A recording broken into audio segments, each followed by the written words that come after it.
Really enjoyed that. It's good. Good morning, everybody. Get myself arranged over here. How are you this morning? Good, good. I'm glad to hear it. So we're right into the week of Thanksgiving. And so what I want to talk to you about today is, may the light of love be with you. Now, this title actually comes from a song by David Roth that I was sorely tempted to play this morning, but I have a lot of stuff I want to go through today, so I decided not to do it. But if you go on YouTube and put in David Roth, May the Light, or May the Light of Love, you will get versions of it that you can watch. And I do mean David Roth, not David Lee Roth. Make sure you get the right one. And you'll know what inspired me for this morning. You know, any of you remember your first Thanksgiving to cook Thanksgiving dinner? I heard a God yes out there from somebody. So a young newlywed couple had both sets of parents over for their first Thanksgiving in their new home.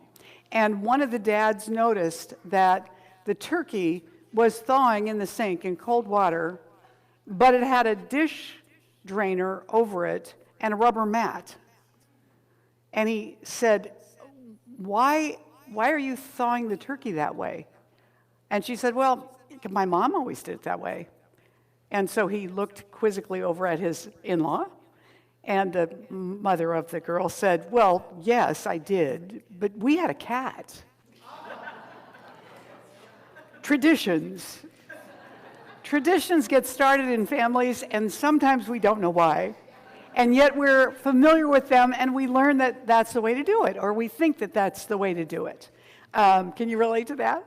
So as we're going into Thanksgiving this morning, preparing for this holiday on Thursday, how many of you have your shopping done? Oh my goodness. Oh, that's not good at all. How many of you know where you're going for Thanksgiving? Oh, that's much better. Okay, good. Maybe you're not all responsible for all the cooking. Is that the case? No, somebody just hasn't gotten there yet. Okay, well, Whole Foods will be busy today, I'll tell you. And so in honor of this holiday that's approaching us, I would like you to do something. Are you willing to do a participation exercise here? Okay, so I'd like you to find somebody you don't know around you somewhere, even if you have to get up and move. And then I would like you to tell each other something that you're grateful for today, right now, today.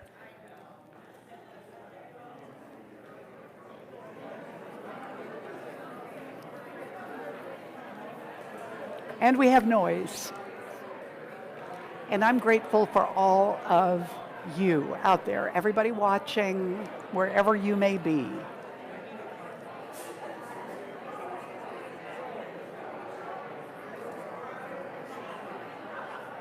So much gratitude.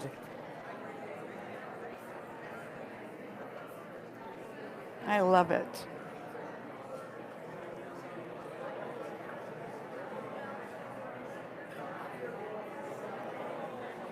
I wish I could turn the camera around now and show you all of these grateful people. We'll give them another minute.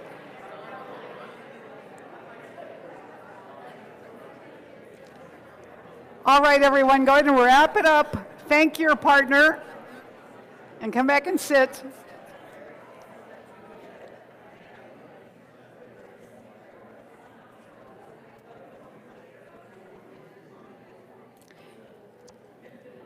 There is something about not only experiencing appreciation, but also expressing it.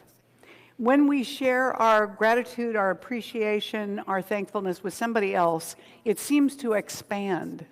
And, you know, that's the truth of the things that we put attention on. They always increase. So when we're in a practice of looking for things that we can appreciate or express gratitude for or feel gratitude for, we're actually opening the door to noticing more of them and even inviting more of them into our lives. So when we're grateful in the moment, we're seeding the next moment with more things to be grateful for. Our founder, Ernest Holmes, asks this question. He says, are you and I giving thanks and praising the increase, and he means praising the increase in advance. Are we gratefully acknowledging the good we wish to experience? It will perform a miracle in your life if you consciously bless every situation you find yourself in. And in the Science of Mind, he says, if we wish to come to the Spirit for the healing of our wounds, let us come in peace and spontaneous joy, for the Spirit is joy. Let us come with thanksgiving also, for a thankful heart is in harmony with life. When we, have you ever kept a gratitude journal? Some of you have. One of the things that's challenging with a gratitude journal is that when you sit down at the end of the day to write what you're grateful for, you can be tempted to write all the things you always write. And after a while, the practice gets to be a little bit stale because it's just the same stuff over and over again. Maybe we occasionally notice something more, or at least we might think that's how it works. Meister Eckhart, who was the 13th century Dominican mystic, said, if the only prayer you ever said was, thank you, that would be enough. And it doesn't mean that you have to think that you're praying it to the infinite presence. It's just, thank you, the appreciativeness of the moment, the small.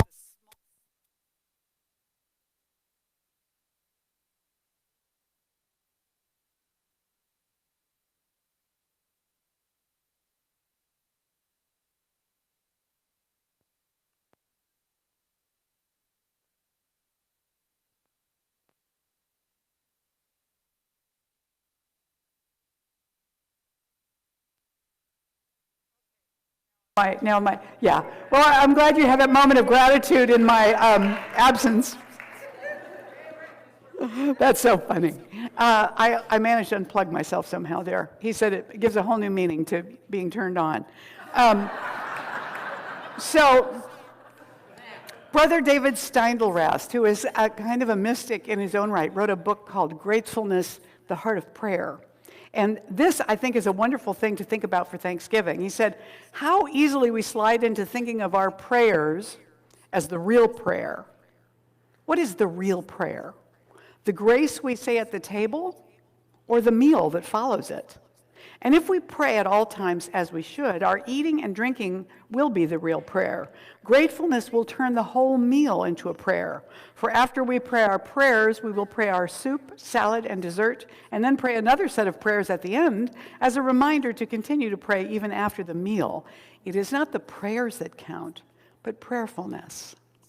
And so Thanksgiving is that time of year for me when we begin to recognize the potential and the importance of gratitude and appreciation, and yet it gets so easy to not remember that day to day. So I would like to invite us into another kind of a gratitude practice where we begin to notice the blessings that we receive that we overlook. This morning in our prayer circle, normally in our prayer circle before the service, we introduce ourselves and we say one quality of God we would like to shine through us in the morning as we're in service, and one quality we'd like to bless all of you with.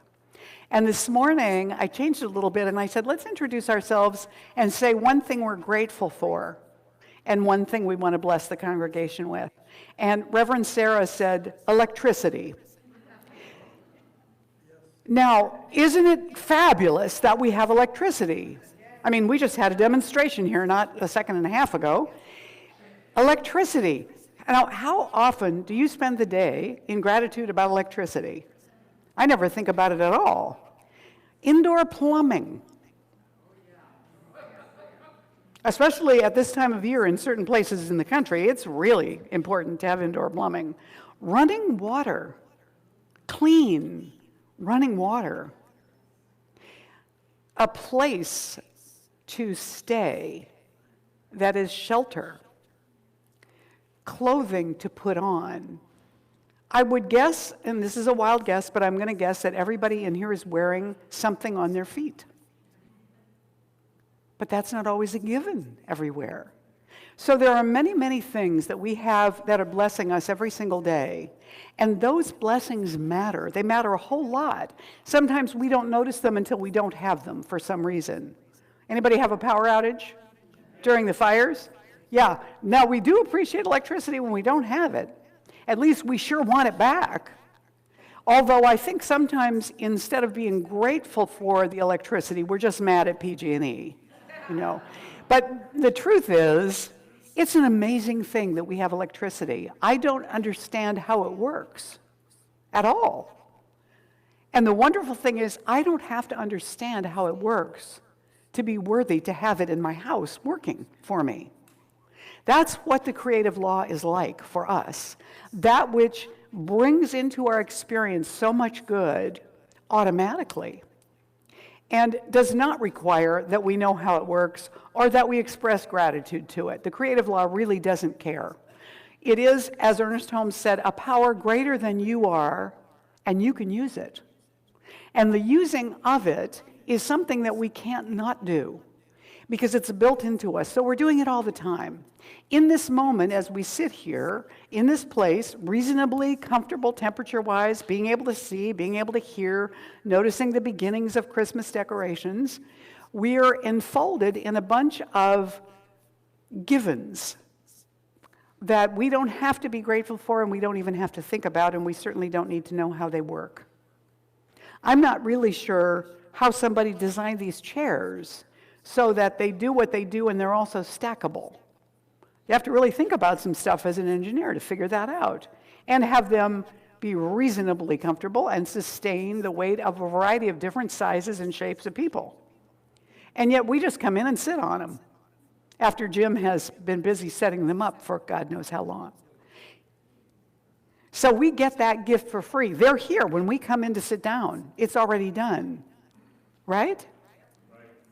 And yet, for hours earlier, somebody's been here making this just right for us. So all these gifts that we receive, maybe it's an opportunity for us at Thanksgiving to not be looking for extraordinary things to be grateful for, although those are great if we have them in our history of the year, but also to remind ourselves of the uncommon blessings that we get to experience. Life, grandkids, places for them to play, toys, laughter, tickles, sneezes. Can you imagine what it'd be like if you couldn't sneeze?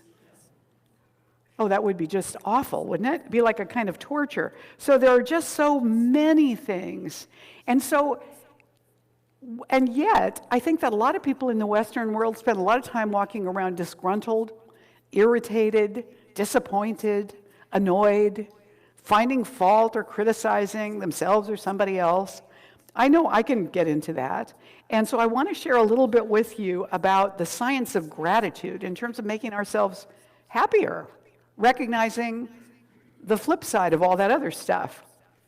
This was in the Washington Post in December last year. It's a longer article. I'm just sharing a little bit. Psychology researchers recognize that taking time to be thankful has benefits for well-being. Gratitude not only goes along with more optimism, less anxiety and depression, and greater goal attainment, but also is associated with fewer symptoms of illness and has other physical benefits. Okay, so it seems like being grateful takes us on a path that's pretty much where we'd like to go, yes?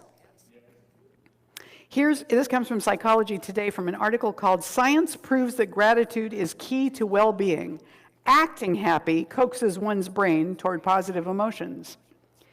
A 2003 study, it says, compared the well-being of participants who kept a list of weekly things they were grateful for to participants who kept a list of things that irritated them or neutral things.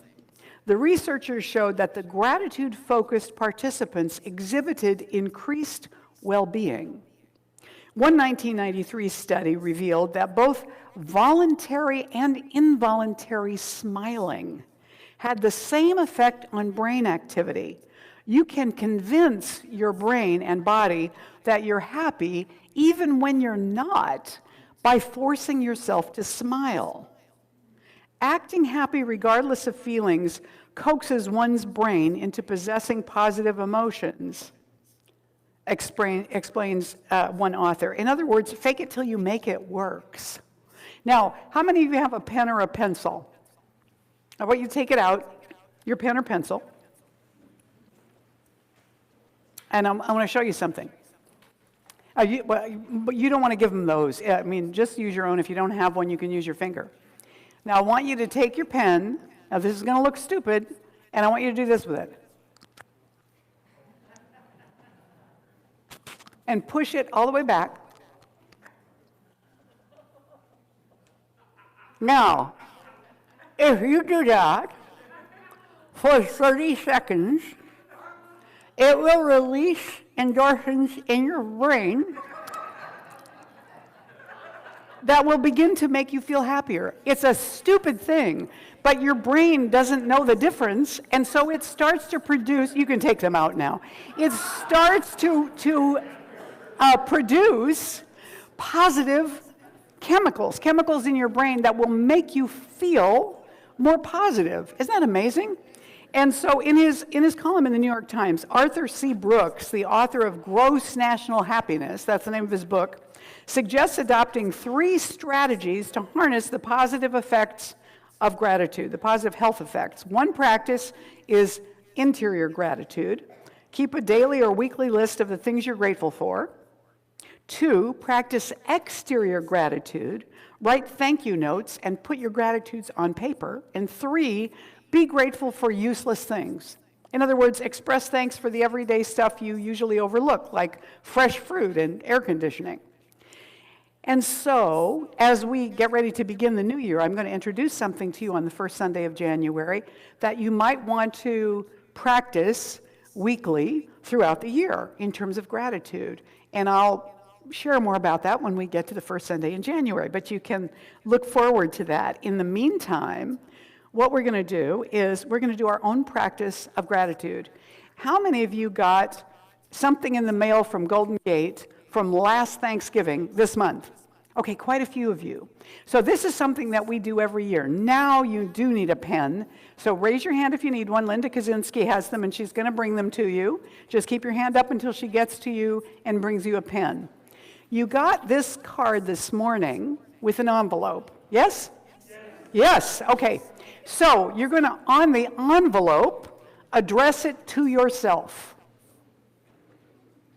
And then on this card, it says, at Thanksgiving time in 2020, I will be grateful for, and what I want you to do is open your mind and heart to something you'd like to welcome into your life this year.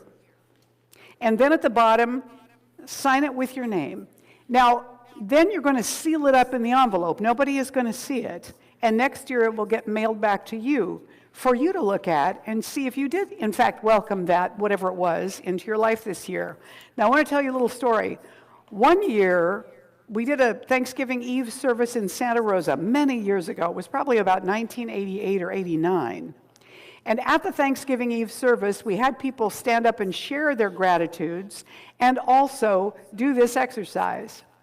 And the next year at Thanksgiving, when these went out and got mailed to everybody, and we had our Thanksgiving Eve service, one woman came up to the microphone and she said, last year, we had just tried to adopt a child, and the adoptive mother had changed her mind, and we had to give the child back.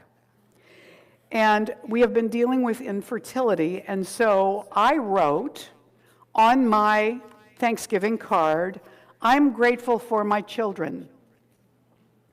She said, it's a good thing I didn't say I'm grateful for my litter, because as soon as we did manage to adopt our little boy during this past year, I got pregnant, and now we have 2 little boys.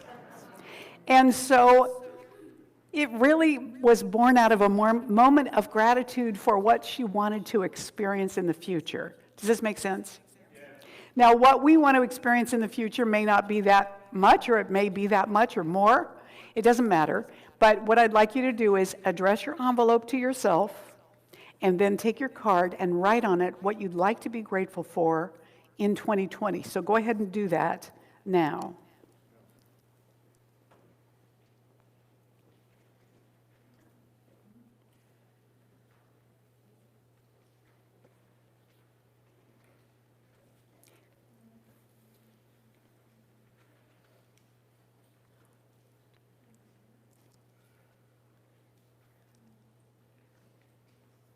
And one thing I want to ask of you, is there anyone here who got your card back from last year who would like to share something that was realized?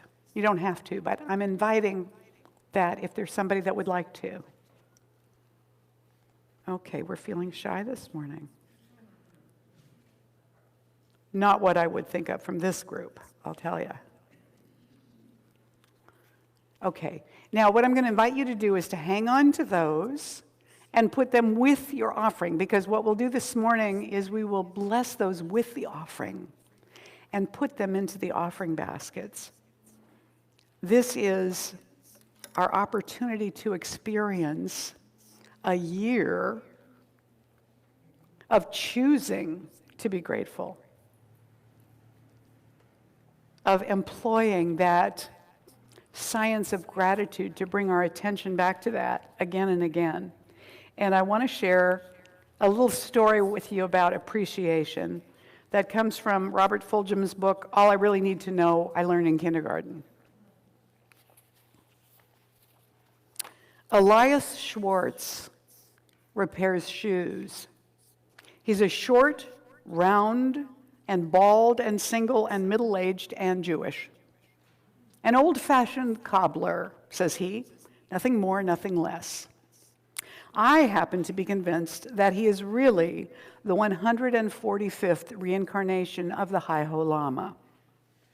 See, the High-Ho Lama died in 1937, and the monks of the Saskaya Monastery have been searching for years for his reincarnation without success. The New York Times carried the story. The article noted that the Lama would be recognized by the fact that he went around saying and doing wise things in small, mysterious ways, and that he would be doing the will of God without understanding why.